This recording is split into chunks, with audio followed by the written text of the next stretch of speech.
My name is Jason Weber. I am the Vice President of Product at Veracity Industrial Networks, and welcome to another Veracity Net Quick Tips. Today, I will be talking to you about our newest release of NetOptics version 2.0 and what's new in that. So we have quite a few things new in the 2.0 version, and I'll go into a little more detail on some of them, but this is a high-level review. We've added the ability to identify SIP devices, so Ethernet IP-connected devices have more information that pops up. We've got a feature called cross-domain forwarding, which enhances our cross-domain routing feature that we had released in the previous release.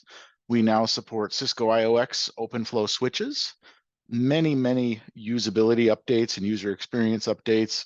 Our usual security updates, any sort of vulnerabilities get patched, and then many other improvements built into the software. So let's dig a little bit deeper into a few of these. So if we want to include, if we use Ethernet IP-based devices, once you set up an allow rule for those devices, much more information about those devices will become evident within the software. You'll get the vendor it's from, the serial number, and other information that'll appear very quickly after the allow rule is set up. We also have the ability to, in the previous release, have multiple domains on a single switch. So instead of using a router, the switch becomes a router. It can pass information between these domains and forward information across now. Both the SIP device identification and the cross-domain routing and forwarding features are going to have their own quick tips video that'll be released about the same time as this one. So if you'd like more information to see it a little bit more in action, please check those quick tip videos out. And then finally, long requested, we have added the ability for Cisco switches with the IOX platform on them that also support OpenFlow. So see the cisco.com website for that list, but those are now supported within the product. So it's very exciting. There's a lot of Cisco architecture out there, and we now have a solution that will work with that and make it much easier for people to utilize our best-in-class software with Cisco's best-in-class switches. We've also made quite a few usability updates. Some of these are from requests from our customers, such as enhanced filtering. We've drastically improved the filtering on all of our tables, but you'll really notice that I think on the event one where we can now filter by time period, we can filter by all sorts of different things. So when you are in the software, click on the filter button and it will drop down and you'll see the new dialogue and filtering capabilities.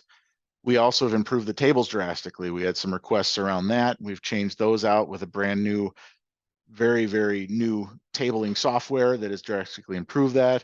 We've also added collapsible sidebars on both the right and left side. And within those sidebars, instead of separate pop-ups for editing, now everything can be edited in place, which is just removes a couple of steps in there.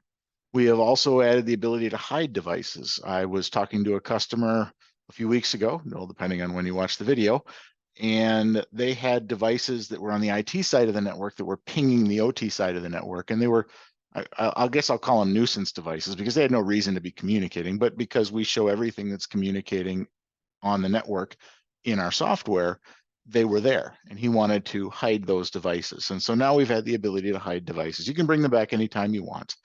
Also, if you need a little extra help within the software, we have links out to our quick tips. This video will be in that list, but other ones that you can watch and learn a little bit more about it. And as I said before, our usual security updates and many other minor improvements that you'll see as you use the software, just to enhance the usability of it, make it a little bit smoother, improve performance, those types of things. So thank you very much for your time. I appreciate you listening to it. If you'd like more information, stop by our website at veracity.io. Or if you'd like to reach out to us directly, sales@veracity.io will get you a fairly quick response. Thank you.